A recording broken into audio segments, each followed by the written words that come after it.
పార్టీపై ఏఐసీసీ పట్టు కోల్పోయిందని సీనియర్ నాయకుడు మాజీ మంత్రి తాటిపర్తి జీవన్ రెడ్డి పేర్కొన్నారు. కాంగ్రెస్ అధిష్టానం ఆలోచనలు అమలు చేయాల్సిన సీసీ ముఖ్యమంత్రి రేవంత్ రెడ్డి చెప్పినట్టు పనిచేస్తోందని విమర్శించారు.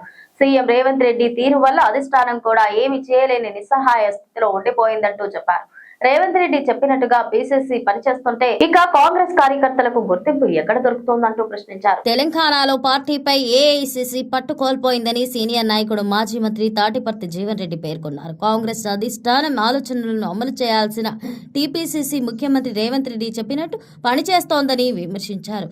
సీఎం రేవంత్ రెడ్డి తీరు వల్ల అధిష్టానం కూడా ఏమీ చేయలేని నిస్సహాయ స్థితిలో ఉండిపోయిందన్నారు. రేవంత్ రెడ్డి చెప్పినట్టుగా పీసీసీ పనిచేస్తుంటే ఇక కాంగ్రెస్ కార్యకర్తలకు గుర్తింపు ఎక్కడ దొరుకుతోందంటూ ప్రశ్నించారు.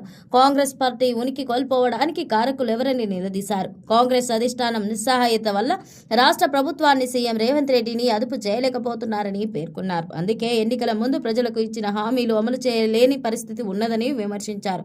హామీలు అమలు చేయాలని రేవంత్ రెడ్డిపై కాంగ్రెస్ అధిష్టానం ఒత్తిడి తీసుకురావడం లేదని మండిపడ్డారు.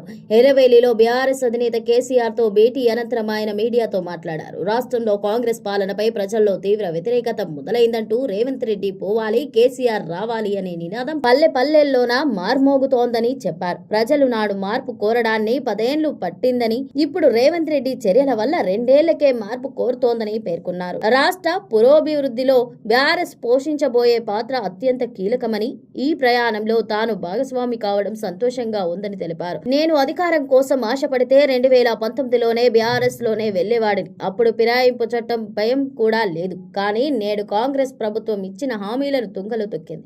3 లక్షల ఉద్యోగాలు హామీ ఏమైంది? కేవలం 17,000 ఉద్యోగాలిచ్చి 60,000 ఉద్యోగాలు ఇచ్చినట్టు అబద్ధాలు చెబుతున్నారు.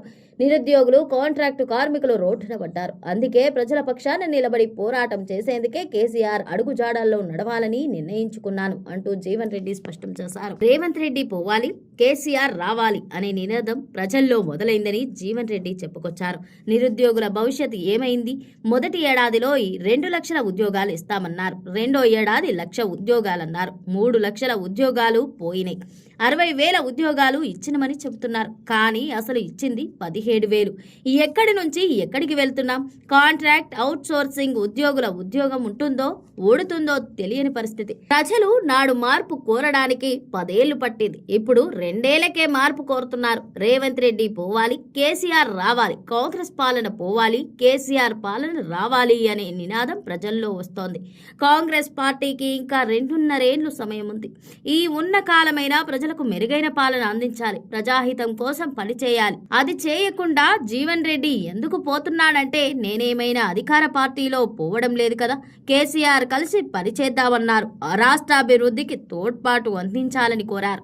2019లో ఎమ్మెల్సీగా నేనొక్కడినే అధికార బీఆర్ఎస్ పై పోరాడాను. అధికారం కాంక్షించేవాడినైతే ఆనాడే బీఆర్ఎస్ పార్టీలోకి వెళ్లేవాడిని. కాంగ్రెస్ పార్టీ అసెంబ్లీ ఎన్నికల ముందు ప్రజలకు ఇచ్చిన హామీలను నెరవేర్చలేకపోతున్నది. అందుకే ప్రజల పక్షాన ప్రజాక్షేత్రంలో పోరాడటానికి ప్రజాపక్ష బీఆర్ఎస్ పార్టీలోకి వెళ్తున్నానంటూ జీవన్ రెడ్డి ఈ సందర్భంగా స్పష్టం చేశారు.